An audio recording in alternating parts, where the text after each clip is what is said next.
Good afternoon. Every time I come up here and say I'm not going to do these 2- and 3-part things, they keep coming up. I don't feel bad about it anymore because I'm reaching a point where I realize that sometimes you just have to get the detail there.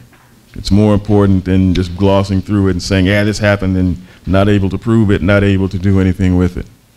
But we're in an age and we're in a time where we have to know the truth.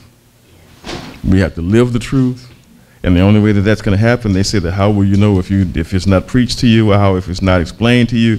And there's a lot of explanations out there. There are a lot of things out there, and some of it makes sense, most of it, won't even say. But without a great deal of review, we'll get back into part 2 of My People, My Land. Now, in part 1, we learned that the Philistines were early attackers of the Israelites in the land of Canaan. What? Yeah, I did say Canaan. A land now by some is called Palestine. Most of the world, however, recognizes it as the state of Israel. Yet the present occupiers are not, at least some, are not the original people who occupied that land, nor were the original Philistines. A little explanation, I think, is necessary here. The Philistines were not Arabs, as we learned last week. They were not Semites, as some say. They had no connection ethnically, linguistically, or historically, and you notice I don't say racially, we don't go there, or historically to Arabia or Arabs. Yet, as we have seen and have saw earlier, they caused so many problems to the Hebrews. From Samson all the way through their first king, Saul. Which brings us up to Saul's removal as king before he could cause too much problem, although he did quite a bit. But the problem wasn't Saul himself. I mean, after all, it was the Hebrew people that said, oh, we want a king. Bring us a king. And they didn't want a man that was smart. They didn't want a man after God's own heart. Why did they want him? He was tall. He was good looking. He was strong. And they thought, well, the ladies thought, ooh. And this is what they wound up with. You'll see as we go through it that it's not always the best looking, tall, good looking guy that is the best guy for the job.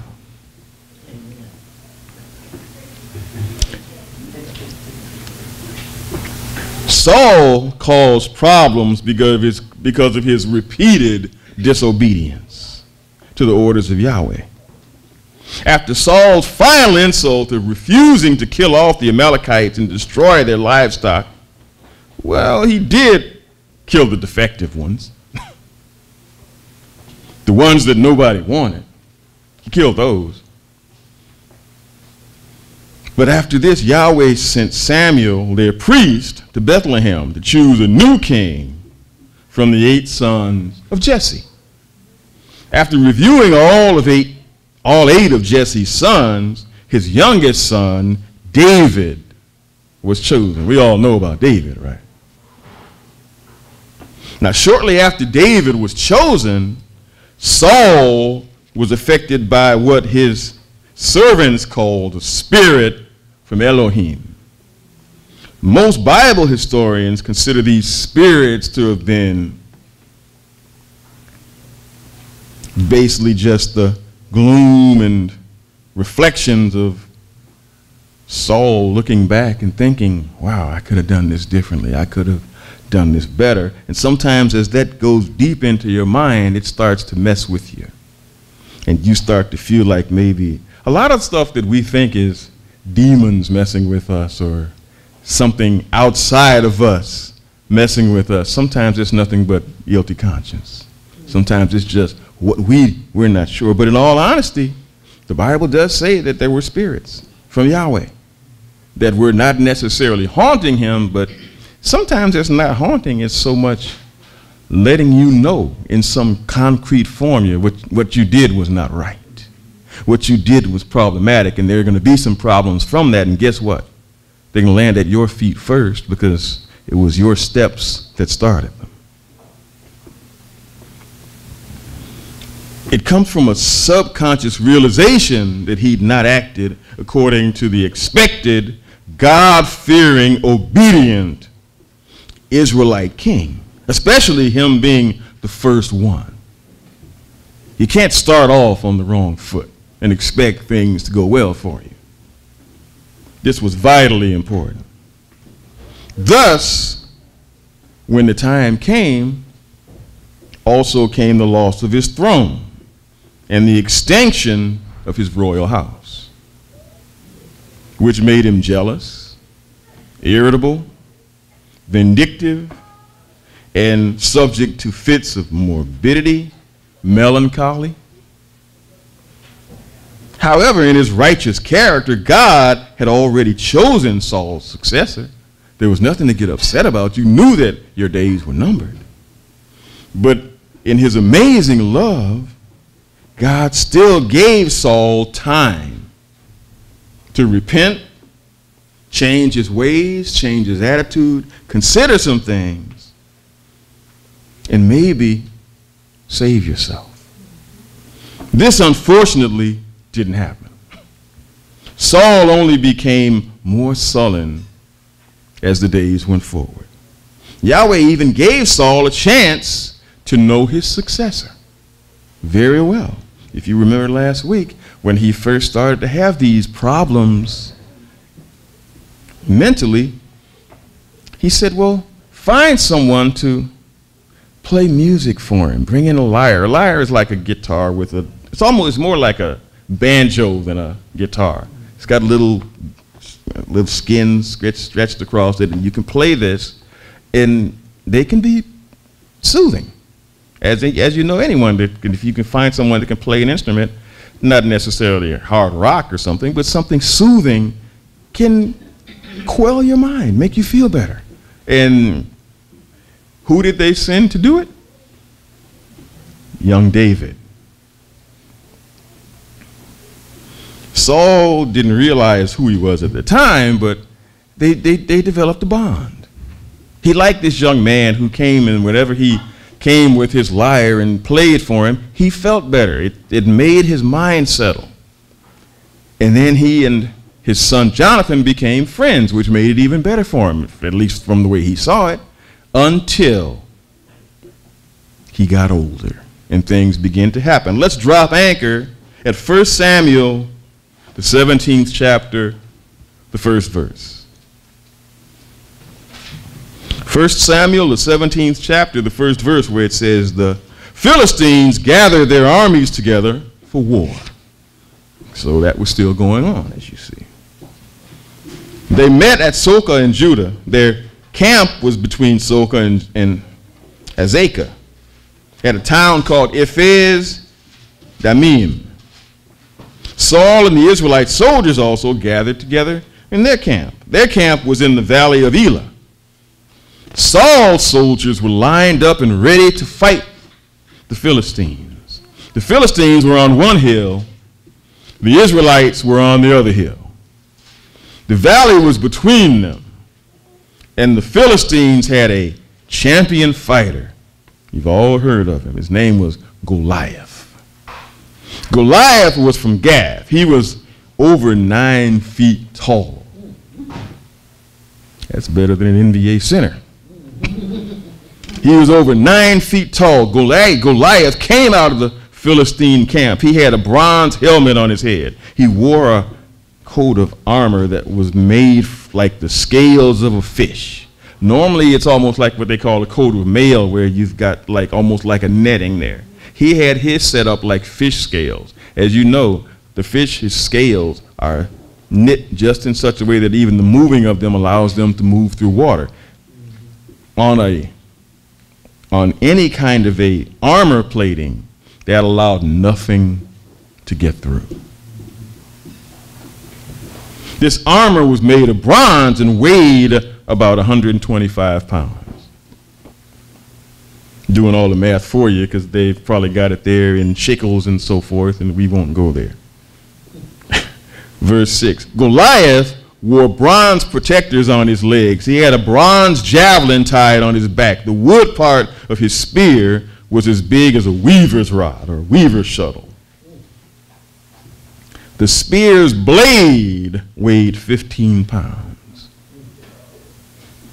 Goliath's helper walked in front of him, carrying Goliath's shield. Each day, Goliath would come out and shout a challenge to the Israelite soldiers. He would say, "Why are all your soldiers lined up and ready for battle? You are Saul's servants. I'm a Philistine, so choose one man and send him to fight me." In other words, I'm not going to fight everybody because I'm going to kill you anyway. Who's big as I am? Who's strong as I am? Who can beat me? Arrogance. Arrogance. Verse 9, if that man kills me, he wins, and we Philistines will become your slaves. But if I kill your man, then I win, and you become our slaves. You will have to serve us. The Philistine also said, today I stand and make fun of the army of Israel. I dare you to send me one of your men and let us fight. This taunting went on daily between Goliath and the fearful Israelites until David came one day to visit his brothers who were all in Saul's army. David at the time was 12, 13 years old. They were warned that this would happen with a king, but this is no surprise. The first thing he did, what did he do? Send them all off to war, and they were dying for war. You go back to 1 Samuel 8, and it tells you what will happen with the king, and you saw that. We've seen it so many times. Yet, one day, David, as I said, was sent by Jesse to go into the valley to check on his brothers who were at the battle. He was there to make sure that they were all right and report back to his father if everything was right or if anything was wrong. All this happened after Goliath had been giving these taunts for 40 days. After 40 days of those kind of threats, at some point you would think someone would say, hey, wait a minute. Somebody's got to deal with this guy. You got big, strong men here. Where are all the men? Hiding, running. Verse 16. The Philistines came out every morning and evening and stood before the Israelite army like, yeah, here we are. What you going to do? They knew at some point they were going to have to fight them, and they knew within their minds that they were going to win, especially with a 9-foot guy with an almost impenetrable armor on. There was no way they were going to lose.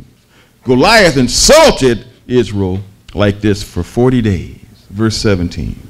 One day Jesse said to his son, take this basket of cooked grain and these 10 loaves of bread to your brothers in the camp. Also, take these 10 pieces of cheese for the officers who command your brothers' group of 1,000 soldiers. See how your brothers are doing. That was the reason to send him. Brings back something to show me that your brothers are all right. Your brothers are with Saul and all the Israelite soldiers in the valley of Elah.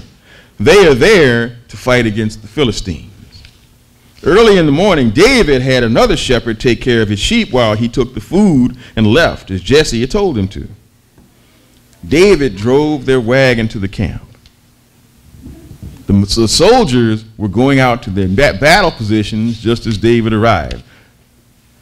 The soldiers began shouting their war cry. Any movement, they tried to scare the person into thinking, oh my goodness, we're going to die. The soldiers began shouting their war cry, and the Israelites and Philistines were lined up and ready for battle. David left the food with the man who kept supplies. Then he ran to the place where the Israelite soldiers were and asked about his brothers. While David was talking with his brothers, the Philistine champion fighter came out from the Philistine army, this Goliath, the Philistine from Gath. Goliath shouted things against Israel as usual. David heard these things, however, for the first time. The Israelite soldiers saw Goliath and ran away. They were all afraid of him. One of the Israelite men said, "Did you see that man? Look at him. He comes out every day and makes fun of Israel. Whoever kills him will get rich. King Saul will give him a lot of money. Saul will also let him marry his daughter, whoever kills Goliath. He will also make that man's family free from taxes in Israel." Go down to verse 26. David asked the men standing near him, what did he say? What is the reward for killing this Philistine and taking away his shame from Israel? Who is this Goliath anyway? He is only some foreigner, nothing but a Philistine. Why does he think he can speak against the army of the living God? It's almost as if they weren't sure who they were. But see, this is what had happened. We'd gotten to that point where we'd been freed from Egypt, we'd been released, we'd come out, land was being taken, and for some reason, it never dawned on these people. We've got help. We don't need an offering. We don't need a king. We don't need an army. We've got help. All we've got to do is go to our knees and we'll get this. But because they thought because they had a king now, that they had to handle things the way the world handled things. So they had to do things a little bit differently. Or at least that's what they felt. 27, so the Israelite told David about the reward for killing Goliath. David's oldest brother, Eliab, heard David talking with the soldiers and became angry. Eliab asked David, why did you come here? Why did you leave those few sheep in the desert? I know why you came here. You didn't want to do what you were told to do. You just wanted to come down here to watch the battle.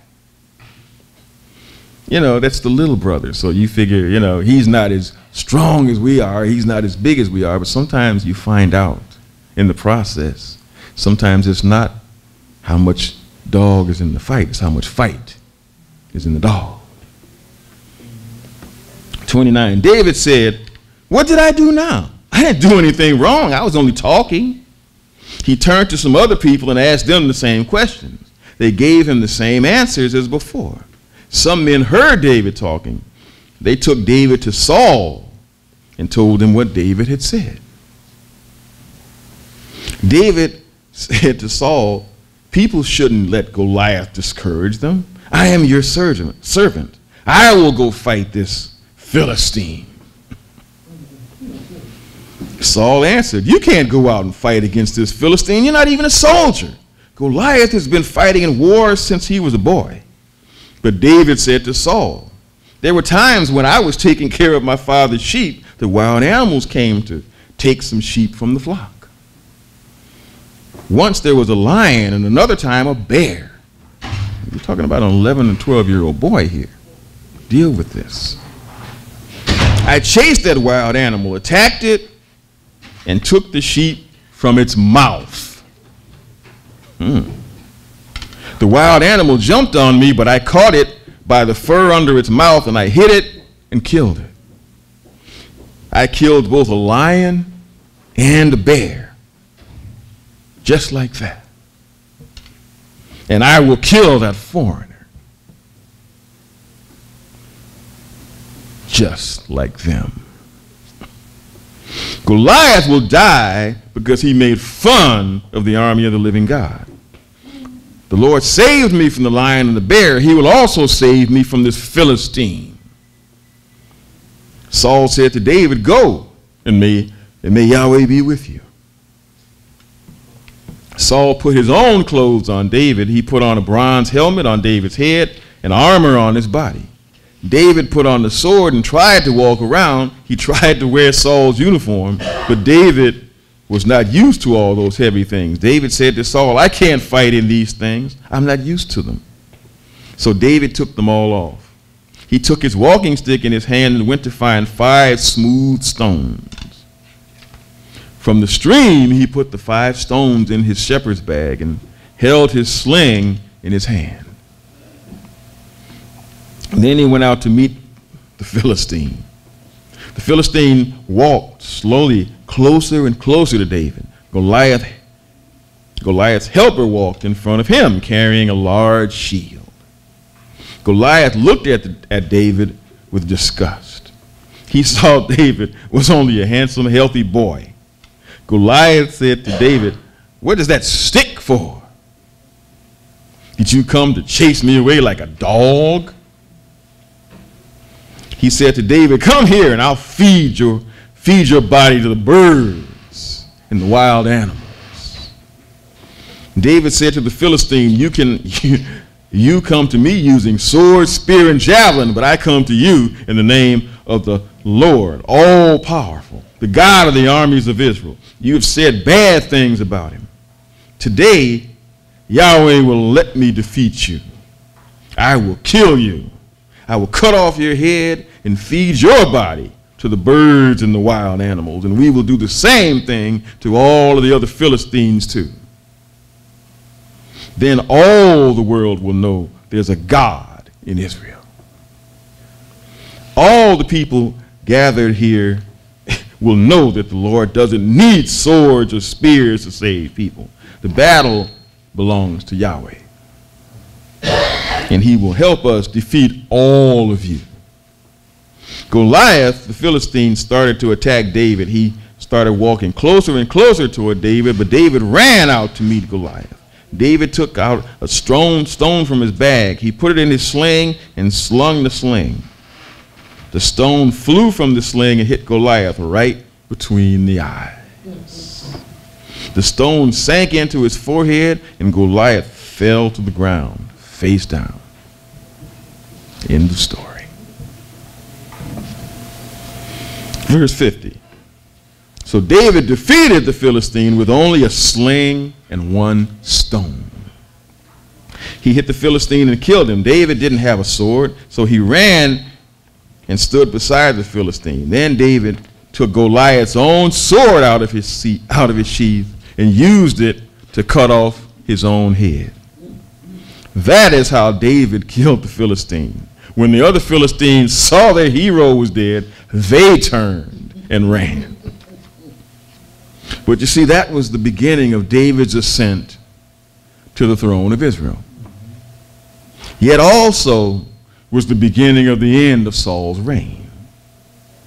Although David as a youth soothed a lot of Saul's evil urges by playing the lyre, his fame among the Israelite people and his successes as a military leader drove Saul to fits of jealousy and rage. The more distant David and Saul became, the closer David and Jonathan became. Their fealty to the Spirit of God was the thing in common that brought them together. Their courage in that fealty made them friends. Jonathan, who would be Saul's heir to the throne, normally sensing this anointing of God upon David, relinquished his position to David. 1 Samuel, the 18th chapter, the 1st verse. 1 Samuel, the 18th chapter, the 1st verse, where it says, it came to pass when he had made an end of speaking unto Saul, that the soul of Jonathan was knit with the soul of David. And Jonathan loved him as his own soul. Now there are those who try to make this into something other than it is. But let me just ask you a question. If you love yourself as you love yourself, do you want yourself? Just being real. That's what we do here. Verse 2. And Saul took him that day and would let him no more to go home to his father's house. Then Jonathan and David made a covenant because he loved him as his own soul. Now check this out. The friendship between Jonathan and David was a covenantal relationship. As we read of David and Jonathan, both recognized the importance of Yahweh in their lives. In this agreement, Jonathan was to be the second in command under Saul. He turned all of this over, however, to David because he recognized an anointing upon David and knew that at this point, David would be the next king, not himself. Although in the normal succession, if anything were to happen to Saul, Jonathan would become king. This is the significance here in Jonathan giving his princely robes and war garments to David. Verse 4. And Jonathan stripped himself of the robe that was upon him and gave it to David, and his garments, even to his sword, and to his bow, and to his girdle. That would be a war thing, not, if you will, a girdle. You know what I'm saying. Verse 5, and David went out wherever Saul sent him, and behaved himself wisely. And Saul set him over the men of war, and he was accepted in the sight of all people, and also in the sight of Saul's servants. And it came to pass as they came, when David was returned from the slaughter of the Philistine, that the women came out of all cities of Israel, singing and dancing, to meet King Saul with tabrets, with joy, and with instruments of music. And the women answered one another as they played, and said, Saul has slain his thousands, and David his 10,000s.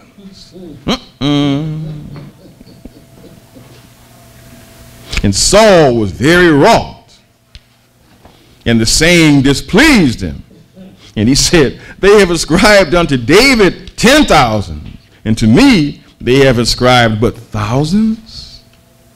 What can he have more but the kingdom? Saul initially embraced David as one of his own. But all of this changed as David became a fine military leader in his own right, along with the attendant attention garnered from this. When Saul fully realized that God was with David, the king sought to kill David at every opportunity. As you read through this, you'll see this. David succeeded in evading the countless attempts on his life with the help of the king's son Jonathan and the king's daughter Michal, who was David's first wife.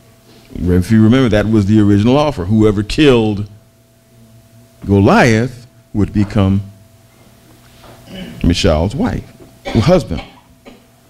The final years of King Saul's life brought a general decline in his service to the nation and in his personal fortunes. He spent much time, energy, and expense trying to kill David rather than consolidating the gains of his earlier victories and getting a stronger foothold in the region from all of the other pagan groups that lived there. And because of this, the Philistines sensed an opening for a major victory over Israel. With a large army, they crushed Saul's troops, killing all of his sons, including Jonathan. In one final act of disobedience, Saul took his own life by falling on his sword, thus ending a promising life on a final note of shame.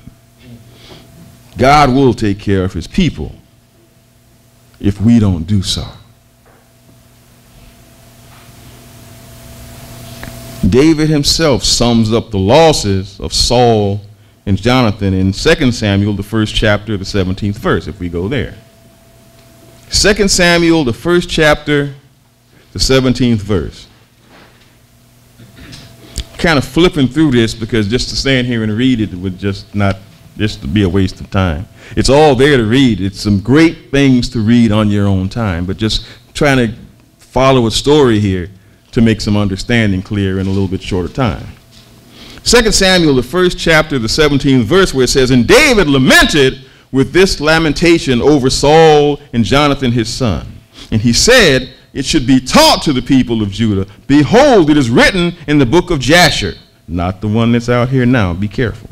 He said, your glory, O Israel, is slain on your high places. How the mighty have fallen. Tell it not in Gath, publish it not in the streets of Ashkelon, lest the daughters of the Philistines rejoice, lest the daughters of the uncircumcised exult. You mountains of Gilboa, let there be no dew or rain upon you, nor fields of offering. For there the shield of the mighty was defiled, the shield of Saul, not anointed with oil. From the blood of the stain, from the fat of the mighty, the bow of Jonathan turned not back. And the sword of Saul returned not empty.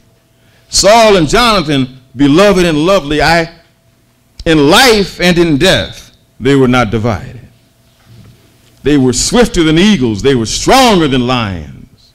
You, daughters of Israel, weep over Saul, who clothed you luxuriously in scarlet, who put ornaments of gold on your apparel. How the mighty have fallen in the midst of battle. Jonathan lies slain on your high places. I am distressed for you, my brother Jonathan. Very pleasant have you been to me. Your love to me was extraordinary, surpassing the love of women. Oh, now you see where the problem comes in. They don't understand that, because they don't understand what it's like for men to care for each other on that level, because they automatically go below, if you will. Verse 27, how the mighty have fallen and the weapons of war perished. Now many biblical scoffers take to that verse 36, and somehow they feel that they see evidence here for a homosexual relationship in the Bible. The account of David and Jonathan is an example, if you want to be honest and real about this. It is an example of true biblical friendship, not homosexuality. It is a true friendship according to the Bible, which involves things that friends in this age don't seem to understand that much about. This is why they get so twisted on this issue. It involves loyalty, sacrifice, what? Oh yeah. Compromise. And yes, emotional attachment. That is what is to be learned from David and Jonathan. The idea that the only person in the Bible described as a man after God's own heart was a practicing homosexual.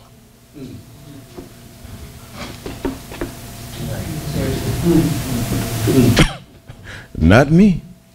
I wouldn't take a chance on saying something like that from here and take a bolt from the blue. Acts 13:22 proves that this isn't true, and that anyone who says this is blasphemous and has no biblical understanding of what the Bible is all about. None. But you see, the choice of the people of God in choosing a king has been the most destructive thing that they've ever done. It has caused them much pain throughout the years. The political systems which Satan has manipulated throughout time have allowed him to rule the world with an almost iron fist without shooting one shot. Because all they do is convince people that if you don't believe this, something's wrong with you. If you don't accept our way.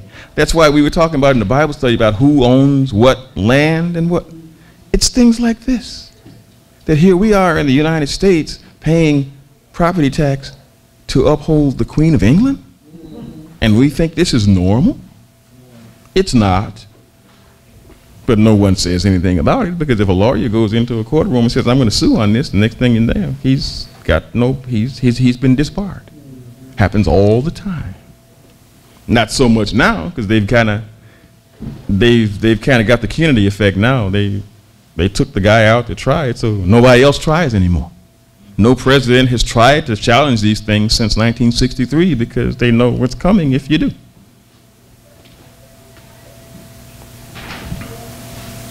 But this all started back in these days. Once kings ruled the world, they've done untold harm to mankind, and especially we who live by following the will of God.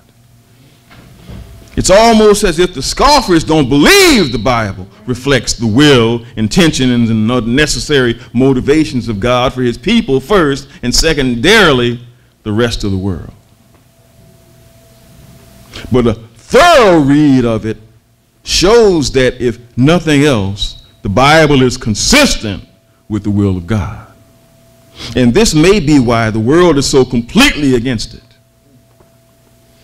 Even some religious traditions. The world likes to take, they won't admit that. They say, oh no, we were just the stronger ones. We were smarter than them, so it was okay for us to take them into enslavement. This world likes to take unfair advantage and claim itself fair. In this world, might is right. And the losers deserve nothing. Why? Because they lost.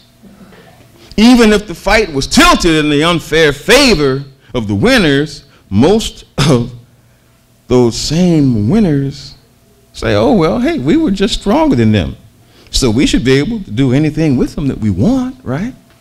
Enslave them, kill them, throw them off ships, lynch them. What difference does it make? We can do whatever because, and how do they justify this? Most of these winners claim that God is unfair. Or they say, the more popular, he doesn't exist. Therefore, we can do whatever we want to do. Yet they believe religiously in war,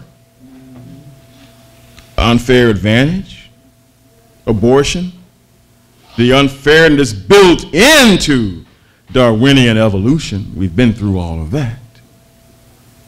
And the unjust genocide, kidnapping, and confiscation of people and lands attendant with these actions, along with the slavery and mental abuse heaped upon the losers in these endeavors.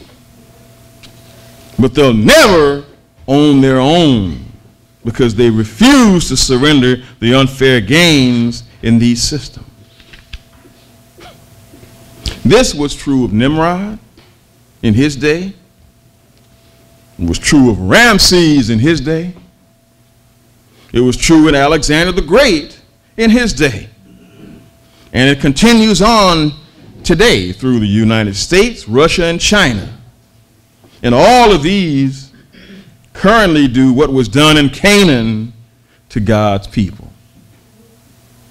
They use military strength beyond avarice, enslave the people, and then when the people rise up against them and try to say, hey, wait a minute, we won't have this anymore, all right, let's kill them off.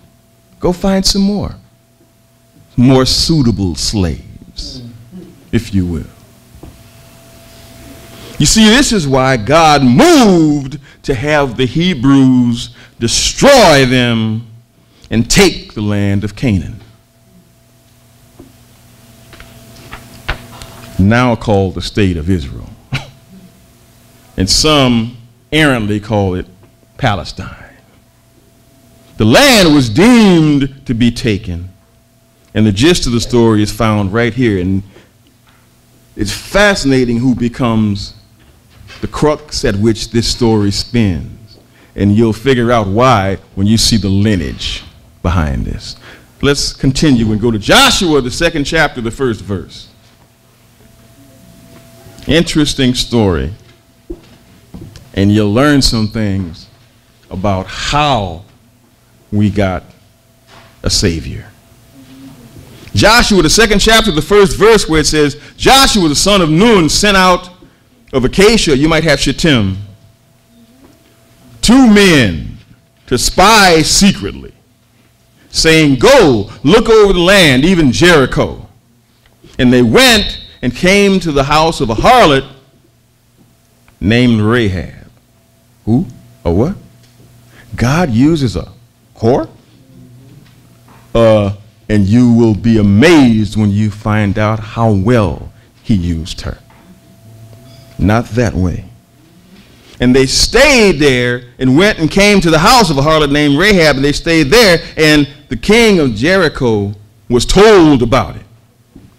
You don't get the kind of house in a position where she had it unless they're using you for something. Although it was a different something in their case, but you don't get a high position in this world unless you're being watched and being used. Don't miss that. Behold, men from the sons of Israel came in here tonight to search out the country. And the king of Jericho sent to Rahab, saying, bring out the men that have come to you, those who have entered into your house. How did they know they were there? Unless she was being watched. For they have come to search out all the country. See, a good king has spies everywhere. There's nothing you can do against that king that he won't figure it out or find out. Except in this case, but then we'll see that you're dealing with a different king, so you're going to get a different result. Verse 4.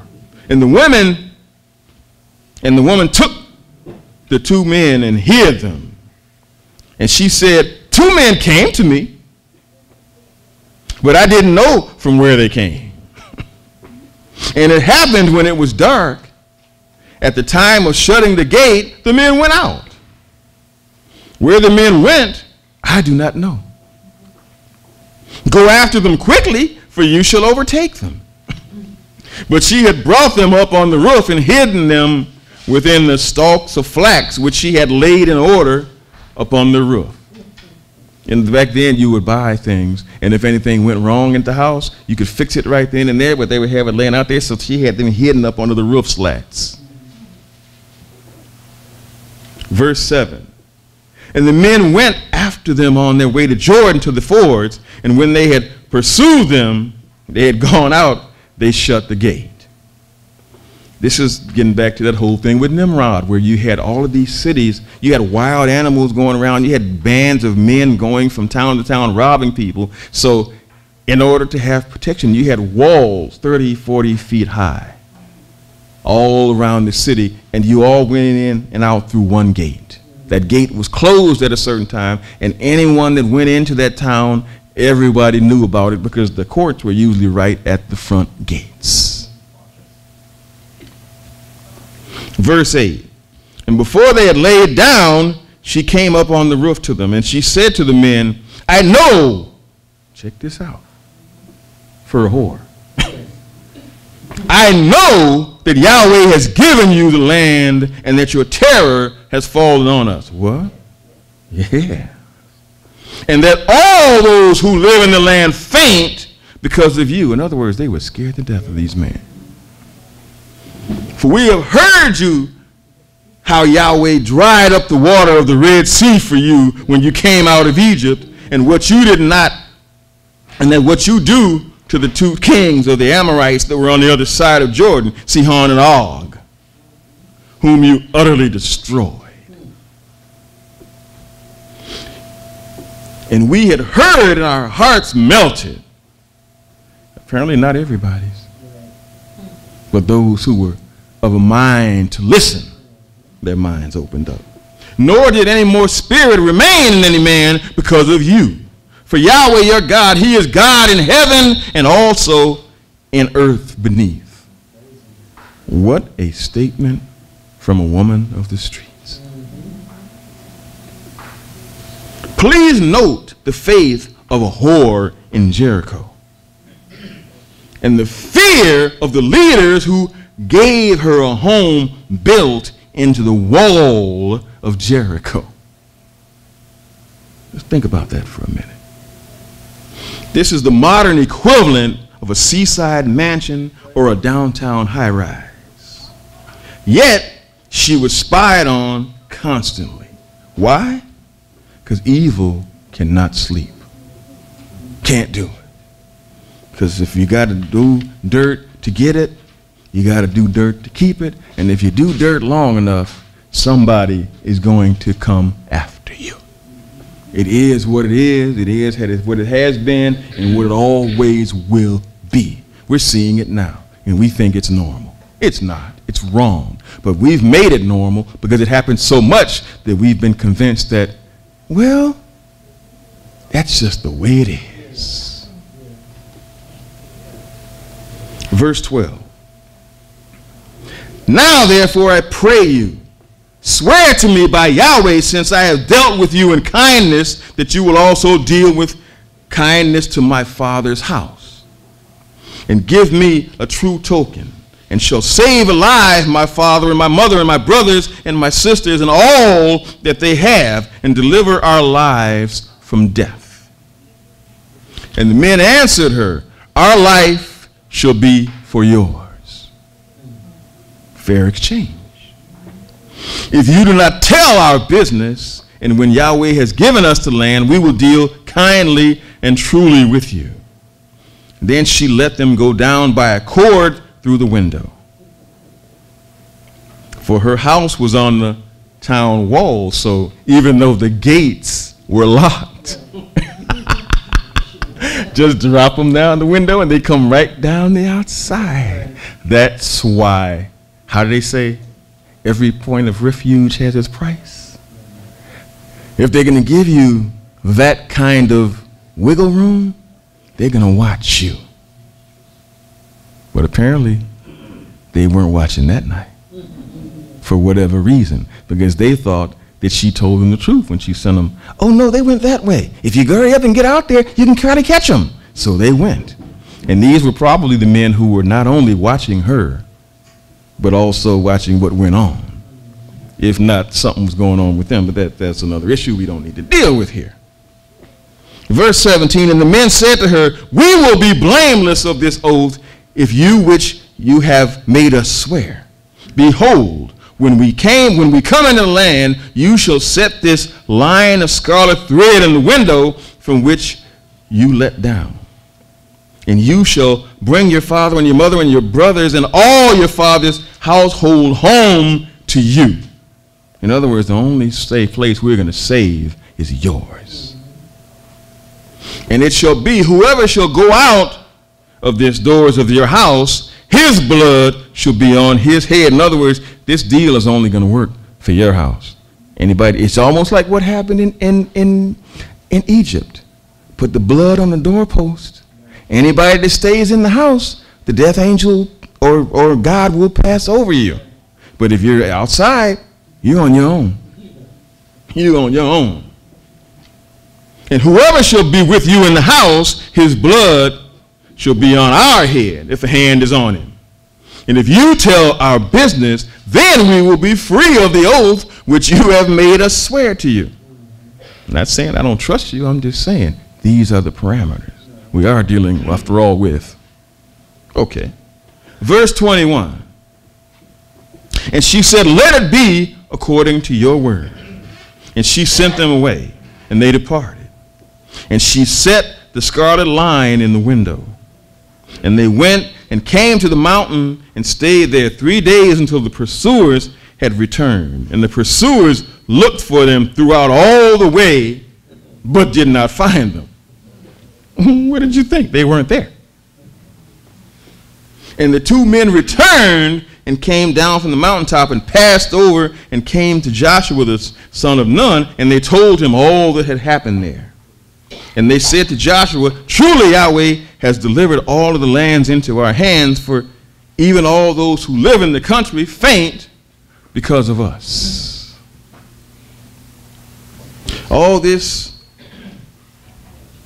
happened early on, and on up further into the 1st century up to AD, the Romans crushed the independent kingdom of Judea. After the failed rebellion of Bar Kokhba in the 2nd century AD, the Roman Emperor Hadrian determined to wipe out the identity of Israel, Judea, even then. Therefore, he took the name of Palestina and imposed it on all the land of Israel. At the same time, he changed the name of Jerusalem to Aelius Capitolina. The Romans killed many Jews and sold many more into slavery. Some of those who survived, still alive and free, left the devastated country. This was years after. This was years after. But it's in terms of what happened to that town, it was destroyed. If anybody remembers when they circled around the town and just blew trumpets until the whole wall came tumbling down. Same Jericho, same wall. Only thing that was left when it was all done and they walked away safe was that one window with that red thread hanging from it. Only ones that survived and walked away. That whole town was destroyed except them. And even after that, every coming government tried to attack these people. The Romans killed many Jews and sold many more into slavery. Some of these have survived, and then others left the country in a devastated state, but there were always a few still around. There were always a few still around. There were people that were not Jews that came in among them claiming the communities. Though the size and condition of these communities fluctuated greatly, those thousands of years before the Romans invented Palestina, if you will. And you hear people now saying that the Palestinians should have a homeland there. In all honesty, anybody that wants to live anywhere on the planet can live there. God owns all the land. So what's the point? Why take all on one side or the other? He told them early on, don't give any land. He told them early on, kill people. And what they did, they would kill some and keep the best for themselves. So every covenant that he made with them, they broke it. So at some point, he had to say, well, hey, you know, if you're going to do this, you're on your own. He had no choice. But people want to hang on by either side and say, oh, you're wrong about that. No, you can't say that. We have to back Israel, right or wrong. No. You back the ones that are right. The ones that are wrong, you just leave them alone. Things will work themselves out in time. You see, after the exodus from Egypt, probably in the 13th century or so, the children of Israel settled in the land of Canaan. They formed tribal confederations and then had some biblical kingdoms in Israel and Judah. The biblical or post-biblical kingdom of Judah is a little bit different. But you see, there was a result of all of these stories that we've heard. One that we don't think about very much because they tell us that it's not all that important. But the fact of the matter is, we've just read of Rahab and the spies, yet in the ensuing wars and invasions, most of the people of those areas were wiped out. But I want you to notice, after all those folks were wiped out, how God rewards those who do his will. Let's go to Matthew, the 1st chapter, the 1st verse.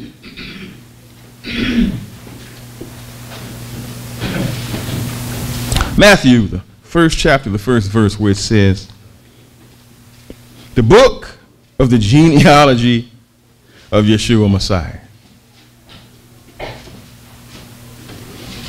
the son of David, the son of Abraham. Abraham fathered Isaac, Isaac fathered Jacob, Jacob fathered Judah. We're not going to go through the whole thing, but it is important. And Judah fathered Pharez and Zerah of Tamar. And Pharez fathered Hezron, and Hezron fathered Ram. And Ram fathered Amminadab. And Amminadab fathered Nahshon. And Nahshon fathered Salmon. And Salmon fathered Boaz of, want to say that out loud, anybody? How does a whore wind up in the genealogy of our Savior unless she repented and did the will of God and wound up in the lineage of our Savior? And Boaz fathered Obed of Ruth, and Obed fathered Jesse, and Jesse fathered you see what's happening here. Of all of the people on the planet, he chose beforehand who would be in this lineage because he knew from the beginning what their hearts were, what their minds were. And he knew this, and if you go through and you find this all the way through this lineage and you go through it, I'm not going to go through it all. Read it on your own. It will tell you a great many things because all the generations from Abraham to David are 14. And from David until the carrying away into Babylon, 14. And from the carrying away into Babylon until Christ, 14. These generations, if you go back and check them, encompass the entirety of humanity. All cultures, all people. Those who get hung up on the evolutionary concept of race lose all understanding of the Bible in doing so and actually embrace, without even saying so, evolution. Because you see, God is interested in cultures, not races, because he only invented one. But he wants us to be inclusive of all. That's something we've all been rather weak in because we're so myopic till the only one we care about is our own. How do you love all people if you don't know about them? It's a fascinating thing. I don't have a problem with a Black History Month, if we call it properly. We are Americans of African descent. That's a long one. You want to say black or something, but the honesty is we are Americans because we were born here. But we came from Africa. And some people, oh, we don't want to do that. We just want to. Black is a political appellation, as are most others. And we sit and how are we going to know about all of us if we don't learn about all of us? We're in a position here in this church that many have walked away from for whatever their reasons, but we could all have been sitting here and learning about each other. Not 1 month, especially not the shortest one of the year. We could take a month every month of every year to learn a little bit something about Haitian culture, Jamaican culture, African American culture, Caucasian cultures, of which there are many. We like to think of it as a monolith, but go into their neighborhoods and notice how the Italians aren't real crazy about the Irish or not real. Oh, we don't want to go there. But you got to understand what I'm saying here. We're all supposed to be in this together. We're all supposed to be in this together, so maybe it's time to start acting like it. Come in and say, hey, we want to do this. I don't have a problem with that, as long as it doesn't overshadow this. Don't have a problem with it. Never will have a problem with it. Because the fact of the matter is, when it all shakes out, I think we're going to be very surprised to see when he says, I'm going to bring my people back to this land. I think that we're going to be very surprised at what directions they come from. He said they were going to bring them from all 4 corners of the earth. Doesn't mean they're all going to come from one. or the second, or that means that we're going to, what that says to me is there's going to be some surprises. There's going to be some excitement. It's going to be interesting. And I think that you might even get some people that are like, why are they here? And God will say, be careful that you wind up that you're not here. We're getting to a point where we're going to have to accept the fact that when he says, my people, my land, he's talking about all people. Once we get to that point, I think it'll be easier when we stand up on that sea of glass together, waiting to come here and take this world over and empower it and vanquish all this evil and all of this unfairness and all of this evolutionary nonsense that has come forward. It's time to end that. Be so glad when that day comes. Be so glad when that day comes. One more thing I do want to throw out there. Let me find that. Because it needs to be understood. Needs to be understood. Most of this world's politics and most of the nonsense, God even referred to it. He talked about it. All of those people, oh, no. We have to back Israel no matter what, even when they're wrong. Notice in Revelation, the 11th chapter, the 8th verse. Notice how Christ, or actually through John, refers to the earthly Jerusalem. He calls it, somebody say it, Sodom and Egypt. Revelation 11th chapter, the 8th verse. Calls it Sodom and Egypt. We know what he did to Sodom. We know what he did to Egypt. The implication here being, if you don't change, it could happen to you too. Even though the world says you're the chosen ones. Something to think about.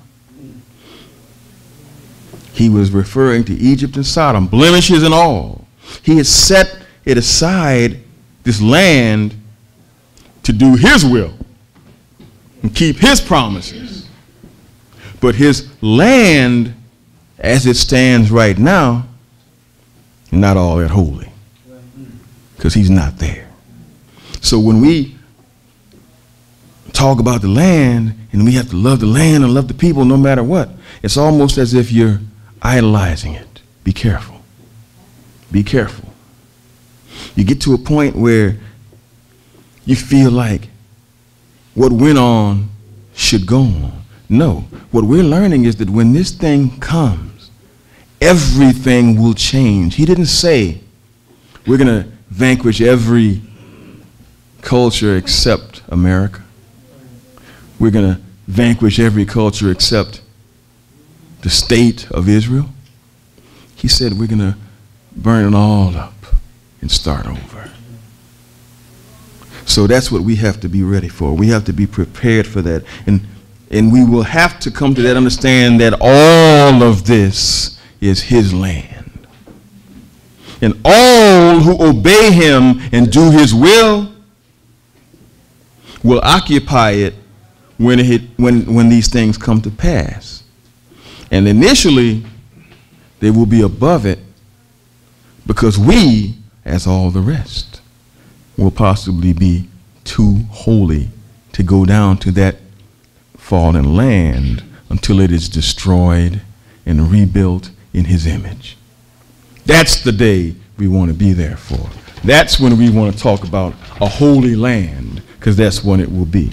Until then, it's just some more stolen land by some stolen people. And if we can't see that,